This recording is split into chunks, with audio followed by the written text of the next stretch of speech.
All right, boys, getting straight into it today, not gonna waste any time. And I'm pretty much just gonna be revealing everything on how we're actively scaling this brand to almost $1 million a month in revenue. And obviously with that, we also have some great profit margin. Here you can see the founders of this brand are taking home almost 10K a day, every single day in profit in just the last month. This is a brand that we're actively scaling. If you watch my first video, you'll see that this brand did something like 750K in August and almost $1 million in the month of September this past month. So obviously we're at a point here where we realize that we can scale this more and more and more. But let's cut straight to it. I'm going to be talking about what we actually do for this brand to scale it to these numbers. I'm going to break down everything, the team structure needed, the processes of, who's doing what, and really being able to build a team around this kind of business and not being stuck doing all of this yourself and kind of managing the creatives and media buying and all this and that. I'm going to show you how we pretty much automated this entire process so that the founders of this brand are able to do almost 10K a day in profit every single month without really having to think too hard about anything. Obviously, they're working on new product iterations, stuff like that. But in terms of actively scaling the brand, they don't have to worry much about anything. So jumping straight into it here, obviously we have screenshots of last month's results and this month's results. I think in the intro I said 750K, but it was actually almost 800K. And obviously this past month, we almost hit $1 million. If there was like another day in the month, then we would have hit $1 million. So not quite yet, but obviously in the month of October, we're going to do that number without a doubt, no problem. During Q4 in November, we're probably going to do like $1.5 million, maybe even 2 million with this brand. Obviously, we are going to ramp up our ad spend like crazy. We're expecting to probably spend somewhere around like 600K to $1 million a month in the month of November for Black Friday. So obviously, we're going to probably be able to hit, I would think, at least $1.5 million to 2 million for this brand specifically. So if you want to learn from someone that's actually doing big numbers like this, then obviously listen up. I'm not just going to be your typical guru kind of talking about how to do your 10K month and break free from your 9 to 5. This is going to be a lot higher level than what you see on YouTube. This honestly should be like a module that is in a course. And I bet if you've taken some courses from some people online, you'll probably find this video to be more important and actually teach you a lot more than a lot of those modules do in their courses. So let's get straight into it. The first thing to say is scaling is easy. And obviously not for everyone. It's going to be very difficult for a lot of people, but it's going to be easy after you watch this video and if you really implement some of the things that I'm going to be teaching here. So ultimately, you kind of have to recognize that scaling comes down to just finding more winning ads.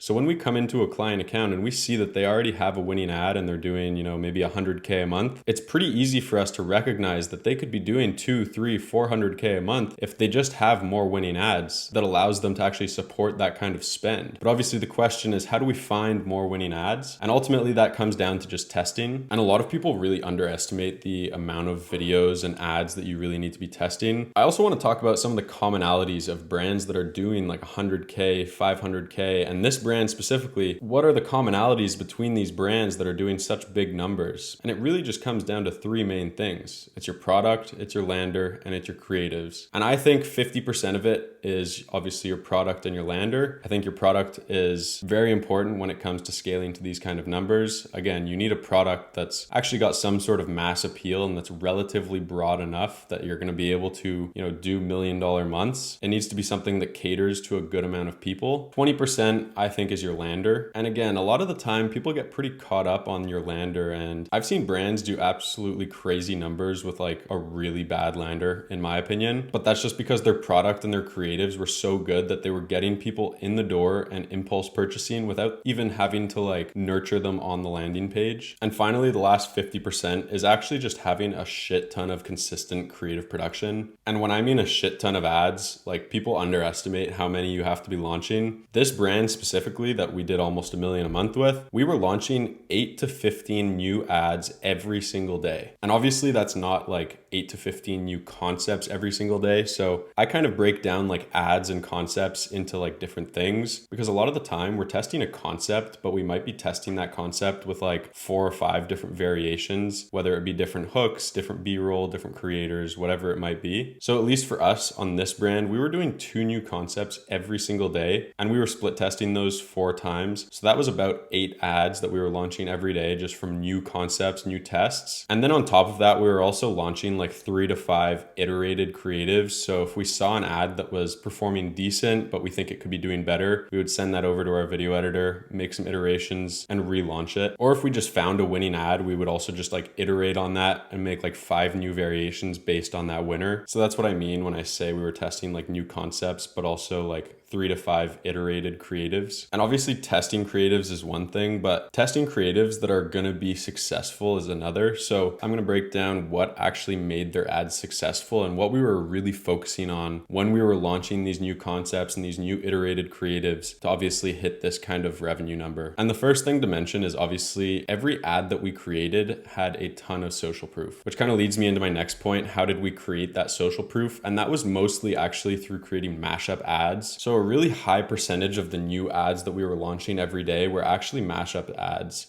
And what I mean by this is they were ads that pretty much just had at least like 3 to 5 different creators in them. Generally, we would try and just create like a storyline with like one sentence coming from each different creator. So like one sentence from a certain creator talking about the problem they were facing, maybe another sentence from another creator kind of twisting the knife on that problem, and then introing the product with a different creator, talking about the results that a different creator had, and then another point from like a transformation of a different creator. So you probably get what I mean here in terms of just like having a ton of different creators and building this storyline with like different snippets from different creator videos. We also did like a ton of before and after pictures and just overall like pop-ups in the videos to obviously keep them really fast paced. And this isn't super high level stuff. Like obviously people know if you're creating ads, you need them to be fast paced. You need to have transitions. You need to have like no clip being longer than like 2 seconds long. You need to have stuff happening at every second of the video, at least for the videos that we were creating. Obviously, there's also kind of the other side where you could launch like more transparent, authentic kind of videos where you have like a single creator. And we tested some of those as well. But I'm sort of just like generalizing like our most successful ads when I'm talking about this. The next thing was actually name dropping our brand's name multiple times from different creators in the video. So some of our best performing ads, and I probably shouldn't really be saying this because I bet some of you watching this video right now have probably seen our ads because they've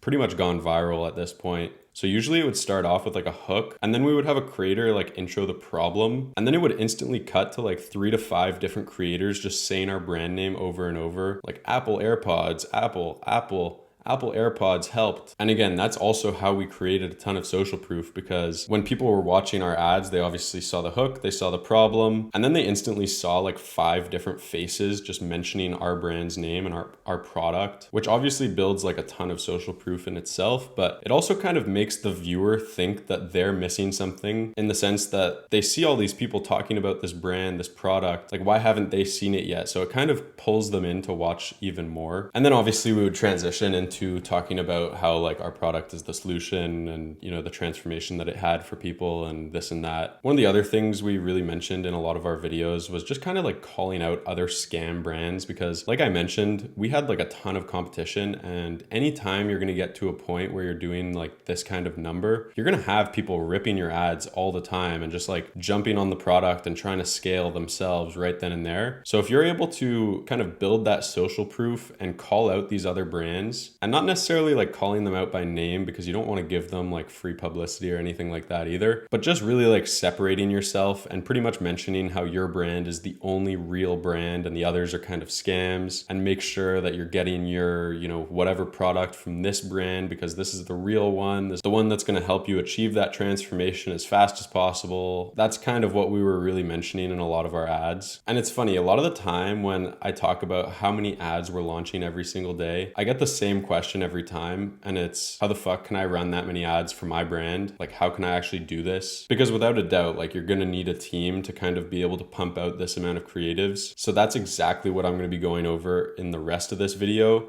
is pretty much the entire production process, start to finish, on what it takes to do this amount of ads. So honestly, to do like $1 million a month, it only really takes this core group of people in terms of your creative team to actually hit those kind of numbers. And obviously to scale and hit those kind of numbers, it all comes down to your creative. You're not going to be hitting $1 million a month no matter how good your product is if you're not testing enough ads. So this is the exact team needed. We had a creator coordinator, a creative strategist, a data and reporting analyst, and 2 video editors. So now I'm just going to get into like the entire production process start to finish. And I'm also going to kind of mention, we obviously have this all dialed in like crazy. So you could try and like replicate this process if you want, or you could also just book in a call and try and work with us. But yeah, I'm going to break down the entire process that our team goes through, which allowed this brand to scale to $1 million a month with really no inputs from their end and like no stress on the founder's end. So first off, obviously you have to have like actors or creators in your videos. So step 1 is really casting your creators. So this is where our creative strategist would work with our creator coordinator to pretty much tell them like what creator we're looking for in terms of specific looks. And that's all based off of previous data as well. You know, if a specific look or a specific race or gender is working well, then obviously we're going to want to cast more creators similar to that. That's when our creator coordinator obviously goes and posts some jobs on various websites. They would also communicate and negotiate with the creators and ultimately get them signed before we even start working together. That's all pretty straightforward. But next step comes down to the market and customer research. So this is a super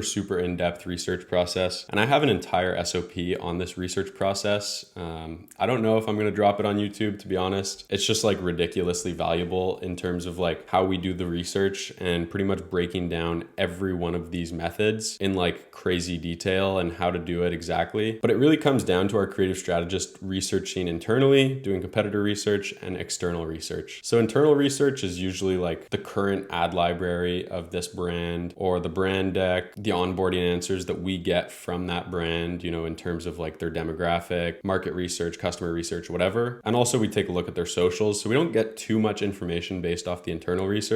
We really get a lot more of our inputs based on the competitor research and the external research. So in terms of competitor research, we'll look at like good and bad reviews of some of our competitors' websites. A lot of the time that's probably on Amazon where you're going to see like a lot of customer reviews. We would usually just like export like 500 to 1,000 reviews and pretty much just throw them into ChatGPT and get them to summarize, you know, what are the most common good reviews? What are people talking about that they really like about the product? And what are some of the most common bad reviews and what do people not like about that product? Because that's going to obviously help us a lot in terms of creating the briefs and the overall videos to make sure that we're like really hitting on people's desires of what they want out of the product and what they're saying is really good about the product. And then we also want to know like what people dislike about the product, because a lot of the time we could just insert like a talking point or two in our videos, pretty much saying how we do this that a lot of our competitors do poorly. And again, that is also something that like helps us differentiate ourselves with this brand specifically and, you know, any other brand that we work with. Next up, we get into external research. So TikTok videos, Reddit threads, Amazon reviews. I don't know why I have comments here, YouTube comments as well. So we'll kind of scour the internet in terms of like looking up the product or looking up similar products in this niche and pretty much just like take note of some of the most common things that you see. And again, that's when we try and develop like what is our customers' deepest desires? What do they want out of this product? And what do they not want out of that product? And then once we have a good idea on the overall like market customer research and like what people really want, that's when we could go ahead and actually start creating the briefs. So that's obviously our creative strategist job, is to actually produce the briefs and scripts based off of the brand board and this research that we did in the previous step. So sometimes we were making like more open-ended briefs where we were giving the creators like a little bit more leeway in terms of what to produce. Sometimes we wanted to hit something super specific, so we were creating scripts. It really just depended on the concept. Once the creative strategist actually produces the scripts, that's when they inform the creator coordinator that they're all done and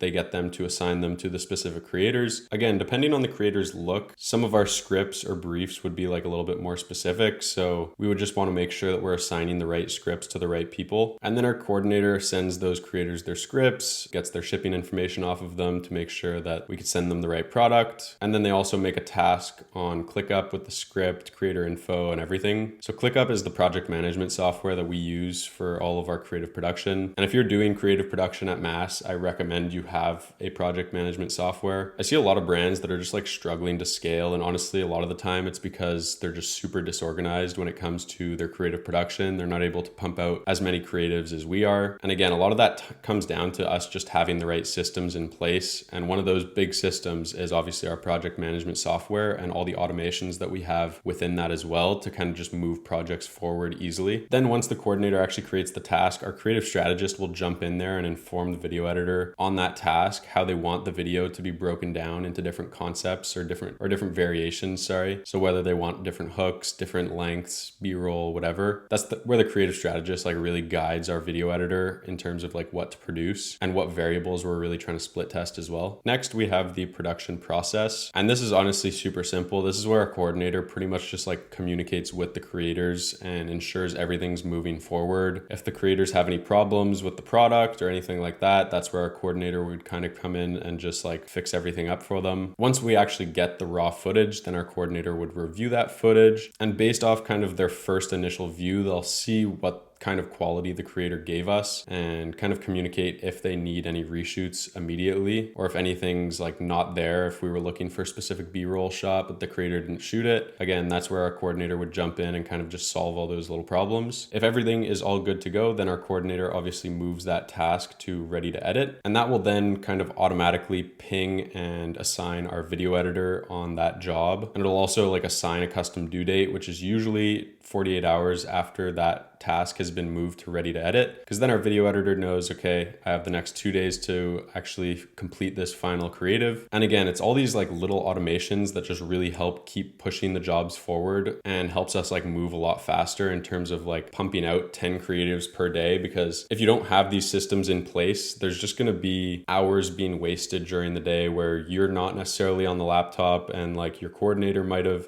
said all the content is good to go, but then, you have to wait 8 hours before you message your video editor, okay, can we edit this video now? And then the video editor might take 3 days. So if you have like these automations in place and a project management software, it really enables you to just like keep this process flowing super seamlessly. And again, it doesn't require many inputs from you in general. It's all just done automatically. But anyways, obviously that leads us to getting into the post-production process. And this is like usually the most difficult process to get right, because it really requires your whole team to communicate, because obviously your video editor doesn't really necessarily know what your creative strategist had in mind. Sometimes your creators' clips are kind of all over the place. So it requires a lot of like teamwork and communication amongst your video editor, your creative strategist, and your coordinator. So obviously once our video editor has been pinged on the task and they know that they're ready to edit, they're going to open it up. They're going to see the variation notes that our creative strategist made back here in terms of how they want that concept to be broken down and what exact variables we want to be split testing. The video editor would also be looking at like the brand board and any special guidelines. If like our client wanted to be using specific color font or like anything like that, then obviously that would all be within the task and our video editor would see that. Obviously they then go through, they submit the final creative for review. And again, that then pings an automation which automatically assigns our creative strategist back on the job. They'll see that they need to review this task. They'll go ahead and they'll review that final creative, and they'll pay very close attention to some of the following things: the hook quality, the B-roll selection, look for any spelling mistakes, the overall quality of the video, like is it fast paced? Are the clips that were being used, are they high quality, or is it like kind of blurry? Is the lighting good? And they'll also kind of pay attention to the brand guidelines as well. A lot of the time it's going to require like a few little revisions here or there, because our creative strategist will pick something out. In that task, they'll say,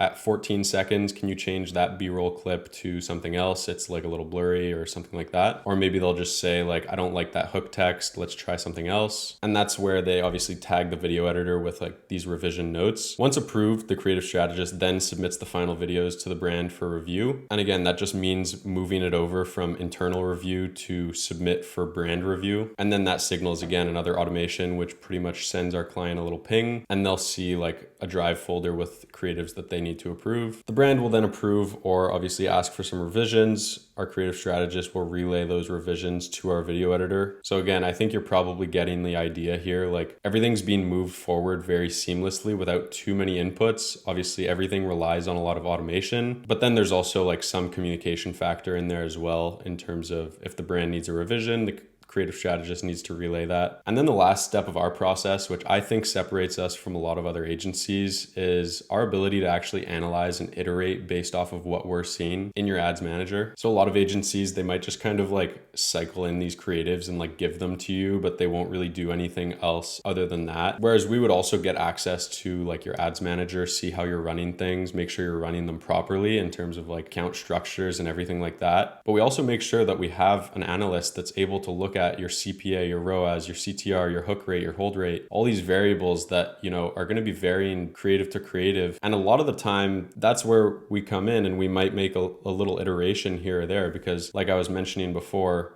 we're launching a lot of new concepts, but we're also launching like 3 to 5 iterated creatives every single day as well. And that comes down to just like changing a hook if the hook rate's bad, or if the hold rate's bad, maybe we'll shorten the video a little bit, or we'll see where people are dropping off, take a clip out. It really comes down to like those little changes and those small iterations that a lot of the time stopping you from taking your brand to the next level. And again, that's where our analyst kind of just comes in, monitors all these KPIs and relays those learnings to our creative strategist. Usually we'll advise the brands we're working with to let their ads run for like 3 days just to get a good test out of it. And obviously it depends on like their budgets. Sometimes they might just be running an ad for like 1 day because at their budget, if they're spending enough, that might give them enough statistical significance to kind of make that decision on whether an ad is a winner or not. And again, our analyst is pretty much just in there looking at what's winning, what's not, monitoring these results, and pretty much just relaying that to our creative strategists so that they're able to make more informed decisions when producing some of our future ads after that. I've also set up a process in ClickUp where our analyst is able to go in and kind of tag certain creatives as winning creatives or like moderate winner or loser. And again, that just helps us understand what's working, what's not. And if something's like a moderate winner, we'll try and understand like which one of these KPIs is struggling and where can we actually improve on that creative. Maybe the click-through rate's really bad and our video editor actually just forgot to put like a call to action at the end of the video, so no one's clicking through because they don't know, by the end of the video, they don't really know what you want them to do. And again, a lot of this just comes down to like being in the ads manager and having a team that is like working on the same thing and they all have the same goal, which is obviously to make the ads perform better. And a lot of this stuff isn't very difficult to do, but yes, it does require a lot of upfront kind of thought and hiring specific people to do certain jobs and kind of outlining the exact tasks that people need to do and, you know, creating this infrastructure and this system that allows this whole process to flow seamlessly. Because honestly, after running the agency and kind of building this out myself, it is a very difficult process. It's not super easy to set up. This has taken me years and years to actually set up and kind of understand how to create something that just flows. But I think I can confidently say we're honestly at a point where, you know, with our own brands and with our client accounts, we've tested this system hard enough to where it hasn't really broken. And again, this is just what gives a lot of our clients that competitive advantage and which allows them to scale to these crazy numbers. So honestly, I won't harp on this topic any longer. I know this was a pretty long video already, and I know I was probably going through it a little bit fast. So feel free to kind of come back and consult this video if you are trying to build out this process internally. But also if you think this is like the kind of service that your brand could really use to get to the next level, then let me know. I'll leave a link down below where you can book in a call. We could chat, obviously, see if this is something that actually makes sense for your brand. This isn't going to be something that's applicable for everyone. This is really high level. This is if you're already a very established brand, but you're just really looking to scale and get to the next level. But yeah,